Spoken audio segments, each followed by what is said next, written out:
본문의 설교를 제목을 보면 새 사람을 입으라 그랬습니다. 그게 우리에게는 영적으로 말하는 옷이 두 가지가 있어요. 옛날 옷도 있고 옛 사람의 옷이 있고 새 사람의 옷도 있는 것이에요. 이 하나님 백성들이 예수 믿고 거듭났는데 새 옷을 입지 않고 옛날 옷대로 입고 사는 사람들이 많다는 거예요. 이 옛날 옷을 벗어버리고 오늘 본문 22절에 보게 되면 이렇게 말씀하십니다. 너희는 유혹의 욕심을 따라 썩어져가는 구습을 따르는 옛사람을 벗어버리고, 유혹의 욕심이 나고 또 썩어져가는 구습, 옛날 버릇들을 그거 입고 있으면 옛날 행실 그대로 한다는 것이에요. 예수 믿어도 변함이 없는 거예요. 옛날 옷을 입고 있으면. 이 옷을 훌러덩 벗어버리고 성령이 새롭게 되어 성령으로 인하여 우리에게 심령이 새롭게 되는구나. 이 새롭게 되었을 때 하나님을 따라 의와 진리와 거룩함으로 지으신 새 사람을 입으라 그랬습니다. 그러니까 우리에게는 옷을 입는 것처럼 아주 자연스럽고 쉽게 일어날 수 있다는 것이에요. 많은 사람들이, 예수 믿는 사람들이 말씀대로 살기가 힘들다 그렇게 많은 것을 그렇게 하면서 새 사람을 입지 않는 핑계를 대는데 그렇지 않습니다. 우리에게 새 옷이 있다는 거예요. 그냥 헌옷을 벗어버리고 새 옷을 입으면 된다는 거예요. 우리에게 그런 능력이 와 있다는 거예요. 그런 성품이 와 있다는 것입니다. 그래서 우리가 주님 안에서 거듭난 자는 항상 그렇게 할 수 있다는 사실.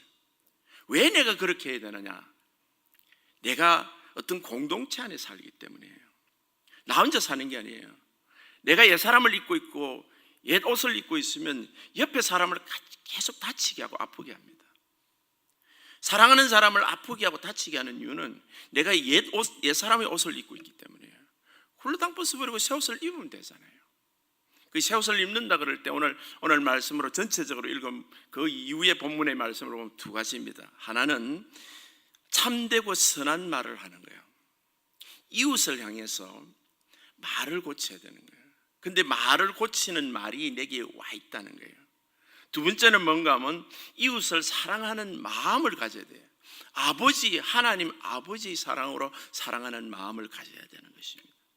첫 번째, 이웃에게 참되고 선한 말을 하라. 25절 보겠습니다. 그런즉 거짓을 버리고 각각 이웃과 더불어 참된 것을 말하라. 옛 사람의 모습 중에 버릴 것이 있어요. 거짓을 버리라는 거예요.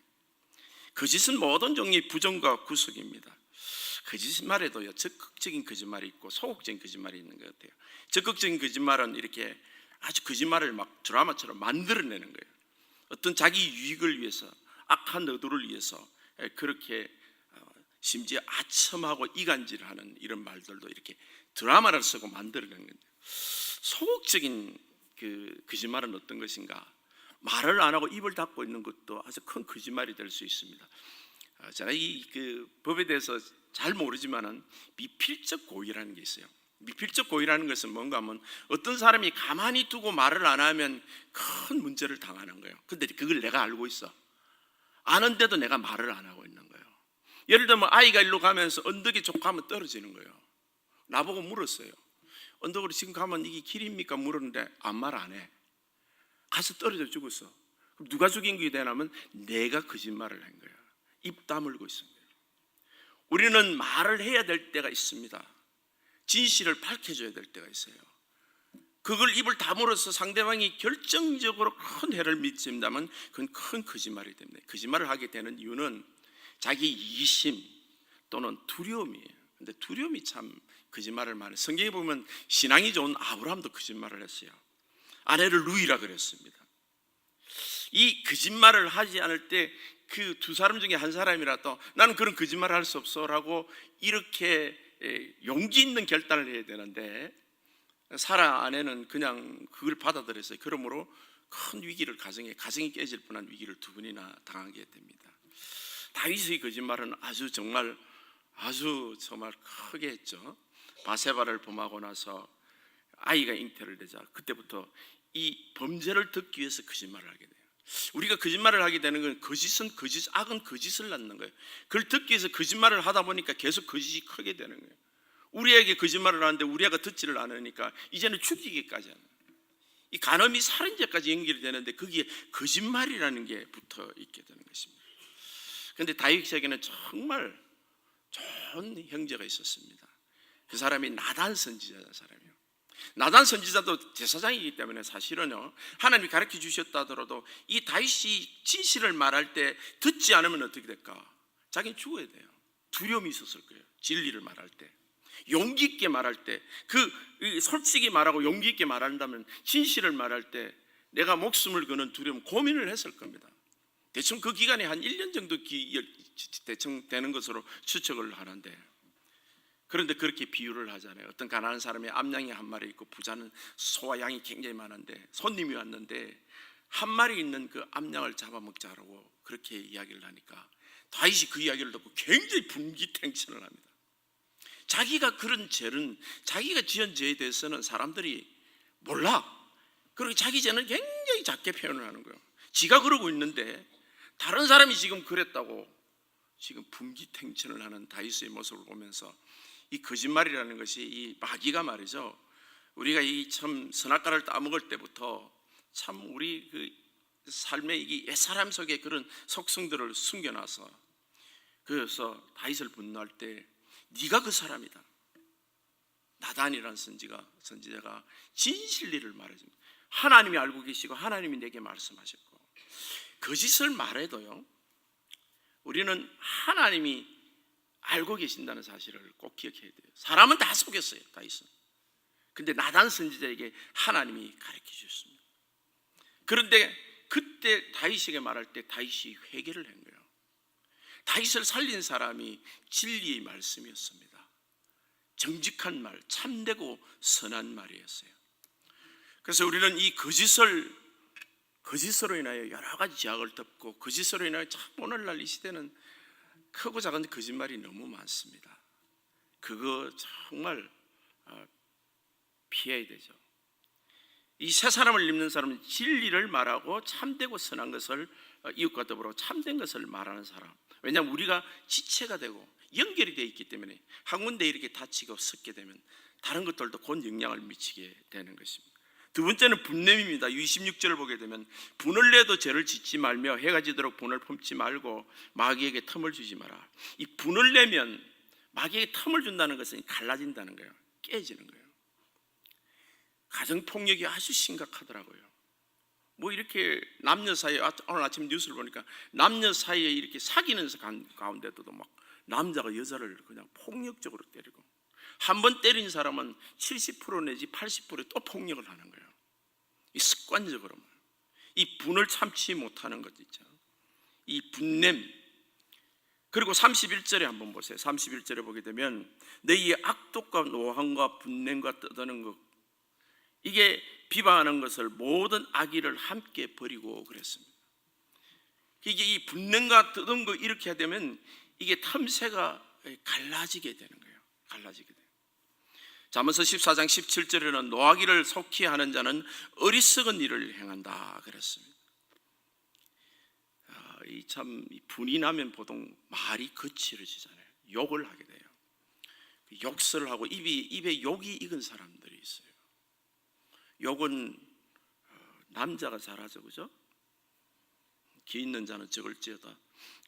이 적극적으로 이 주님 안에서 이게 폭언을 하고 폭설을 하고 이런 경상도 사람은 아주 제가 알지만은 이 말투가 만만치 않아요. 진짜 굉장히 이 억눌리고 홧김, IS 단원들이 하는 행동들 보면 그건 일종의 어떤 분노의 표출이에요. 뭔가 분이 가득 찬 사람들이에요. 사람을 죽여도 자기 분이 풀리지 않아요. 얼굴이 분노가 가득한 사람이에요. 이 마귀가 이 공동체의 하나 되는 것을 이게 떠는 거예요. 홧김에 저지르는 말, 행동이 여러분 가정을 마귀가 틈을 타는 거예요. 해가 지도록 품지 말라. 빨리 용서하고 풀어야 됩니다. 풀어야 되는데 우리가 이것을 분을 내버리고 주님 안에서 용서하고 용서받는 일들을 우리가 그 자리에서 해야 되는 거예요. 주님 안에서 이 화를 오래 유지하면 안 됩니다. 그 다음에 비방에 대해서 나옵니다. 오늘 27절에 보게 되면 31절에 보게 되면 비방하는 것과 모든 악의와 함께 버리고 그랬습니다.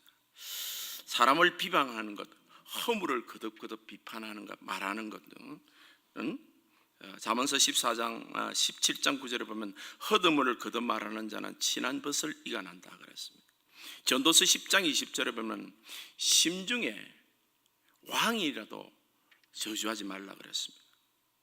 그리고 심중에 또 침실에서도 부자를 저주하지 말라. 전도서 10장 20절입니다.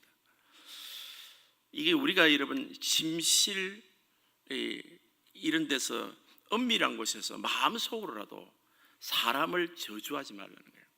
이게 비판하는 말로 그렇게 바깥으로 나오게 돼요. 마음에 품으면요 반드시 말로 나오게 돼요.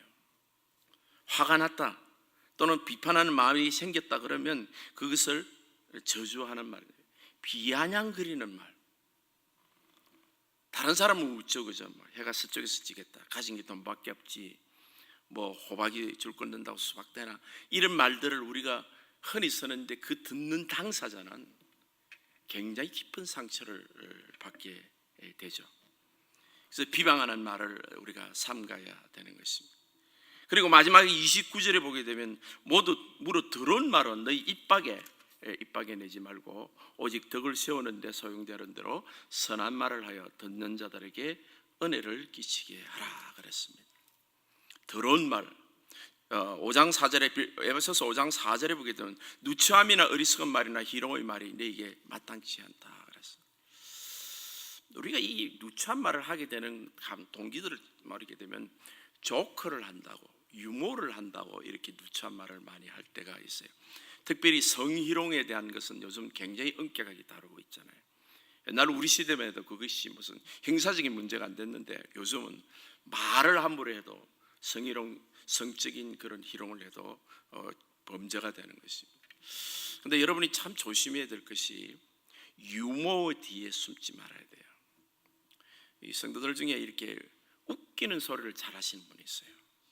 근데 그 웃기는 소리 타이밍이 그냥 분위기를 이렇게 좋게 하고 화합하고 사람을 세워주는 유머는 아주 건강한 유머인데 하나님 말씀을 갖고 뒤집는 유머를 하는 사람이 있어요. 예배 시간에 보면 목장 예배 같은 데 보면 그 사람은 신앙이 절대 안 자랍니다. 그 사람은 초보 신앙에 머물러 있어요. 왜 그럴까요? 말씀을 자꾸만 뒤집으니까 사람들은 웃는데 자기만 신앙이 없어질 뿐만 아니라 옆에 있는 사람 신앙들도 다 깨버리는 거예요. 바가지를 깨는 사람입니다. 웃기는 웃어요. 사람들이 영적으로 속아. 그건 마귀적인 것입니다. 정말 조심하셔야 돼요. 그런데 그 교회 보면 몇 사람들이 그런 사람들이 있어요. 말씀을 갖고만 뒤집어가지고 유머를 하는 거예요. 우습다고 싫어. 그런데 여러분 하나님 말씀을 받을 때는 우리가 진리의 말씀이니까 정말 복음의 진리를 농담으로 뒤집으면 안 됩니다. 이 받는 사람이 깊은 상처를 받게 돼요. 영적으로. 그리고 말씀이 들어가지 않게 되네요. 본인도 안 받을 뿐만 아니라 듣는 사람들도 영적으로 상처를 받게 되는 것이에요. 그래서 우리가 이 더러운 말이 꼭 더럽다 아주 지저분한 말이라서 말인 게 아니라 복음을 이렇게 뒤집는 말은 다 더러운 말이에요. 성경 말씀이 아닌 것을 마치 진리인 것으로 들고 나오는 것은 이게 더러운 말이 되는 거죠. 그 누추한 말, 또 어리석은 말이 되고 희롱의 말이 되는 것입니다. 그런데 오늘 본문에서는 이웃에게 이런 거짓과 분쟁과 비방과 뒤로는 말을 벗어버리고 덕을 세우는 말을 한다. 29절에 보게 되면 너희 입밖에 내지 말고 오직 덕을 세우는데 소용대로 선한 말을. 덕을 세운다는 말은 공동체를 세우는 거예요. 내 이 말이 내 옆 사람을 살려야 되는 거예요. 살리는 말을 해야 돼요. 사람을 살리는 말을 하는 것은 공동체를 세우는 거예요. 여러분 가정을 세우고 가족들을 세우는 말이에요. 그게 은혜로운 말입니다. 선한 말과 그리고 듣는 자에게 은혜를 끼친다 그러잖아요. 새 사람을 입으면요 예수 그리스도의 말씀, 진리의 말씀, 성경에 입각한 말씀 그럴 뿐만 아니라 성령으로 인도함을 받는 사람은 덕을 세우는 말, 듣는 자에게 은혜를 끼치는 말이 있습니다. 여러분 감사의 말요. 감사는 거. 감사는 표현을 찾아야 돼요. 우리는 미국에 와서 참 맨 처음에 요즘 많이 익숙해졌는데 미국 사람들이 thank you라는 단어, 또 excuse me 이렇게 이런 단어들을 해당이 안 되는데 자기가 해당이 안 되는데 thank유라는, 심지어 물건을 사가면서 땡큐를 하는 사람들이 있더라고. 그냥 거의 뭐라 그럴까, 땡큐가 아주 그냥 생활화되는 사람들이에요. 근데 이것이 우리 가까운 사람들에게 특별히 땡큐를 써줘야 돼. 많이까가 아니에요. 그 말을 안 해, 꼭 말을 해야 되나? 아니요, 말을 해야 됩니다. 감사합니다, 감사합니다. 그게 모든 사람이 감사해야 돼요. 점심 먹을 때도, 여러분 교회에서나 어디 있으나 식당에서도 감사해요. 어느 목사님하고 식사를 하는데 그 앞에 호박죽이 먼저 이렇게 나왔더라고요.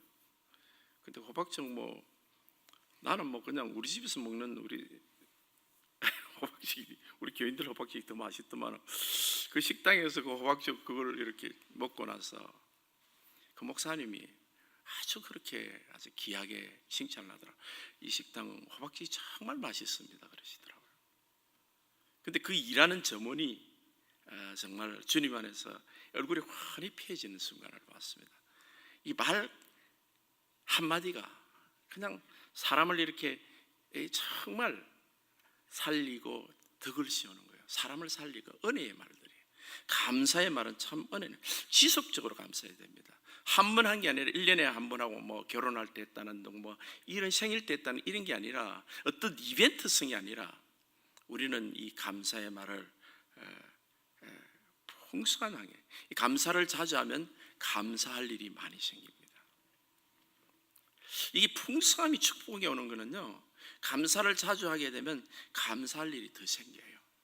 그건 하늘나라의 법칙입니다. 하나님 감사하면 하나님께 그 기적들을, 많은 것들을 부어주시는 거예요. 하나님께 감사하고 또 이웃들에게 감사하고요, 또 특별히 가까운 사람에게 감사하고, 두 번째는 축복의 말입니다. 로마서를 보게 되면 박해하는 자도 축복하라고 그랬죠. 그래서 이 축복을 하고 또 칭찬하는 말들입니다. 사람을 이렇게 세우고 축복하고 칭찬하는 말들은 이 사람을 살리는 말인데, 언젠가 제가 그런 예화를 본 적이 있고 말씀을 한번 드렸는데, 물도 말이죠, 자꾸만 칭찬을 하면 물이 육각수로 변한대잖아요. 물이 좋은 물로 변한대잖아요. 그렇다면 우리 집에 있는 강아지나 식물들도 말할 것 없어요. 무생물인 물도 그렇게 변하는데, 강아지도 사랑받는 강아지가 있고 식물도 사랑받는 꽃이 있다는 거예요. 어떤 집에 가면 항상 이뻐하고 축복하는 거예요. 그 사람이 말하는 거예요. 우리 몸의 인체의 70%가 물이래요. 그렇다면 이 물이 바로 서는 거예요. 감사하고 또 이렇게 축복하는 사람은요, 축복하는 사람.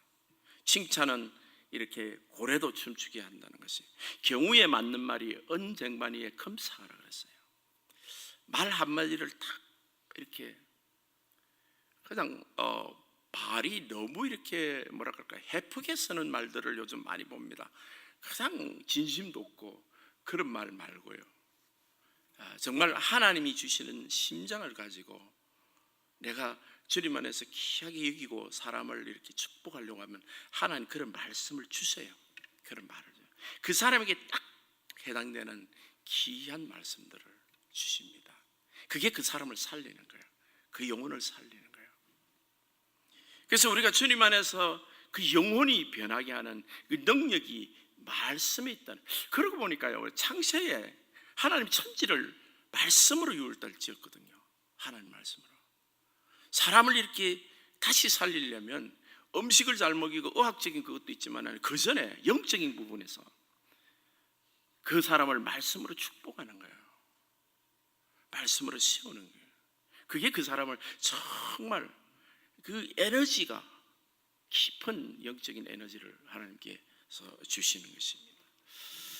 그래서 우리는 감사의 말과 축복의 말과 칭찬의 말을 한번 일시적으로 할 게 아니라 우리 입술에 늘 그런 의도를 가지고, 그런 말을 가지고 세우고, 사람이 칭찬하는 사람은요, 자기가 스스로 칭찬하는 사람이 되는 거예요. 아내를 사랑하는 사람은 곧 자기를 사랑한다는 말이 있어요. 성경 말씀에 에베소서 5장에 보면 이웃을 사랑하는 사람은 자기를 사랑하는 거예요. 이웃을 칭찬하는 거, 축복한 사람은 자기를 축복하는 거예요. 그게 그대로 돌아옵니다. 아니요, 더 많이 돌아오게 되는 거예요.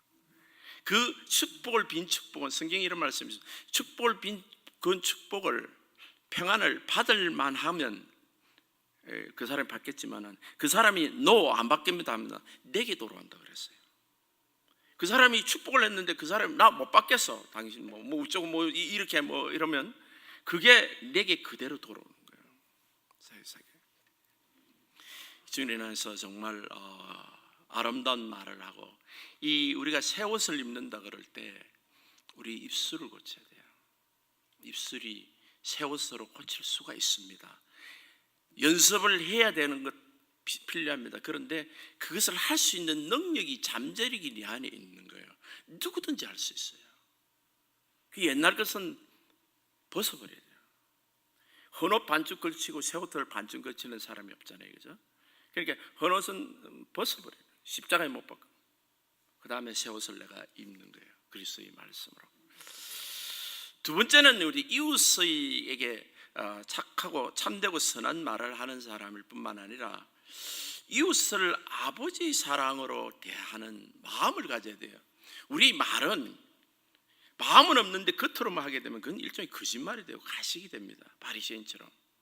내 마음이 정말 그리스도의 마음을 가지는 사람이 돼요. 오늘 본문 32절에 아주 나와 있습니다. 본문 32절에 보게 되면 이렇게 나와 있습니다. 서로 친절하게 하며 불쌍히 여기며 서로 용서하기를 하나님이 그리스도 안에서 너희를 용서하신 것 같이 하라. 불쌍히 여긴다, 긍휼히 여긴다. 이거는 사랑에서 가장 최고봉입니다. 왜냐하면 우리가 사람을 사랑할 때 어떤 조건이 있어서 사랑한다는 뜻이 아니에요. 조건이 없기 때문에 오히려 사랑하는 거예요. 저 사람이 너무 아프고 너무 가난하고 너무 힘들어하니까 그래서 사랑하는 거예요. 사람들은 사랑한다 그럴 때 어린아이들 보게 되면 꽃들고 뭐 오빠 부대 하면서 스타나 인기인이나 막 이렇게 유명인, 세상 사람들은 유명인사들을 사랑해요. 막 팬레터 쓰고 막 인터넷 그거 올리는데 우리 성도들은요 거꾸로 말해야 돼요. 이 세상에서 가장 사랑받지 못하는 사람에게 우리가 팬클럽이 돼야 돼요. 그 사람을 향하여 막 편지를 보내야 돼요.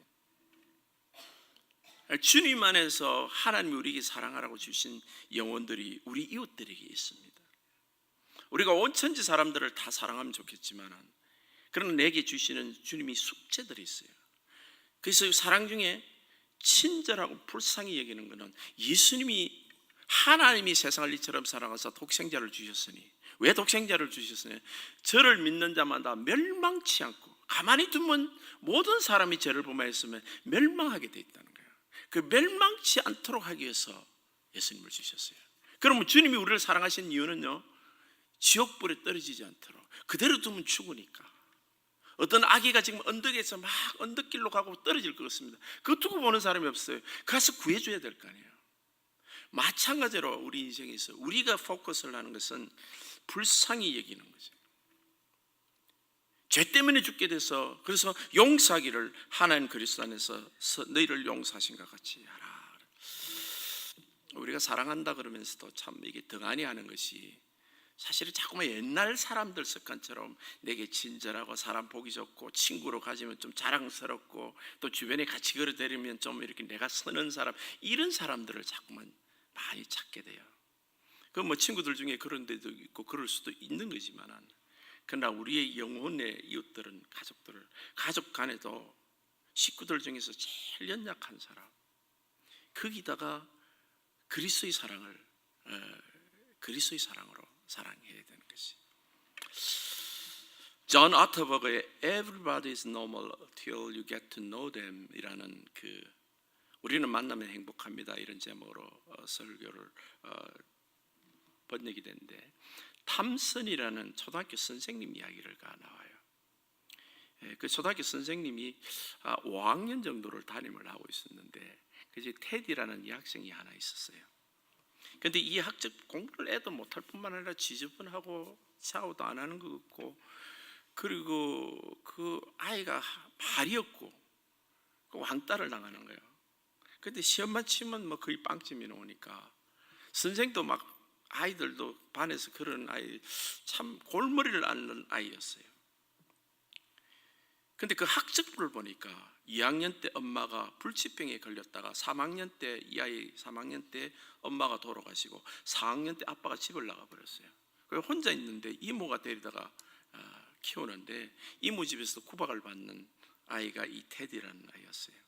크리스마스 때가 돼가지고 각 반에서 선생님에게 조그만 선물을 다 갖고 왔는데 얘 테디라는 애도 선물을 갈색 봉지에 사 들고 넣어가 왔더라고요. 포장도 못하고 봉지에 그냥 담아서 왔어요. 근데 거기 보니까 두 개 선물이 있었어요. 하나는 가짜 다이아몬드 팔찌예요. 그 다이아몬드도 막 빠져가지고 맡겼고, 그 다음에 싸구려 향수, 엄마가 쓰던 향수가 남은 그 병, 그걸 들고 온 거예요. 아이들이 웃을까 싶어가 선생님이 얼른 그것을 팔찌를 차고 향수를 뿌리면서 야 얘들아 얼마나 이쁘니, 애들아 이쁘지 않니, 향수 냄새도 참 좋네. 아이가 학교를 마치고 이 테디를 나가 가면서 하는 말이, 선생님 선물이 마음에 드신다니 참 기뻐요. 선생님에게서 엄마 냄새가 나요. 이러고 갔어요. 그 말에 이 선생이 너무너무 찔린 거예요. 자기가 이 어린아이를 정말 사랑하고 있지 못했다는 사실을 깨닫게 된 거예요. 그래서 막 책상에 머리를 박고 굉장히 많이 회개의 눈물을 흘렸다 그래요. 하나님, 제가 이 아이를 하나님 같은 눈으로 이 엄마 없는 아이를 사랑하게 해주세요. 그리고 그 아이를 그 다음 날부터 아이가 완전히 그 선생님이 엄마 향수를 뿌리고 이렇게 있고 하는 그 모습에 아이가 완전히 새로운 삶 모습으로 변한 거예요. 그래서 그 다음 날부터 특별히 아이를 튜더를 가르치고 했는데, 놀랍게도 얘가 공부를 굉장히 잘하는 애였어요. 성적이 막 치솟아가서, 그래서 초등학교를 졸업하고 수년이 흘렀습니다. 편지가 왔어요. 짧은 편지. 사랑하는 선생님, 제가 고등학교를 원래 졸업했어요. 제가 전교 2등으로 졸업했어요. 이랬어요. 그리고 나서 4년 후에 편지가 다시 왔는데, 사랑하는 선생님, 제가 우리 과에서 1등으로 졸업했습니다. 그랬어요. 이 테디라는 애가. 그리고 나서 다시 4년 후에, 사랑하는 선생님, 제가 의사가 됐는데 결혼할 때 선생님이 내 어머니 자리에 앉아주셨으면 좋겠습니다. 그랬어요. 어린 영혼이니까 사랑이 그렇게 능력이 있는 거예요. 어른들의 세계에서는 속지 않았을는지 몰라도 주님 안에서 긍휼을 베푸시고 아버지의 마음으로 사랑하는 하나님 백성들이 이 한 영혼을 살리는 거예요. 내 이웃을 살리고, 지금도 우리가 그들에게 뭔가를 특별한 일을 행해서가 아니라 우리가 아버지의 마음으로 사람을 대할 때 우리 주변의 이웃들을 정말 살리고 그들로 하여금 정말 주님 안에서 하나님의 자녀로서 온전히 살도록 인도하는 그 능력이 우리에게 있다는 거예요. 새 사람을 입어야 됩니다. 우리는 그럴 수 있는 능력을 받았어요. 그래서 빛이여 너희는 빛이여 소금이라고 그러고, 너희는 왕같은 제사장이라고 그리스도의 대사라고 그랬어요. 하나님 우리를 부르시고 계세요. 새 사람을 입으라. 그리스도의 아름다운 형상으로 정말 이 세상의 이웃들을 그리스도의 사랑으로, 긍휼한 사랑으로 사랑하고 세우고 그들의 말씀으로 축복하는 하나님 백성 되시기를 예수님을 축복합니다.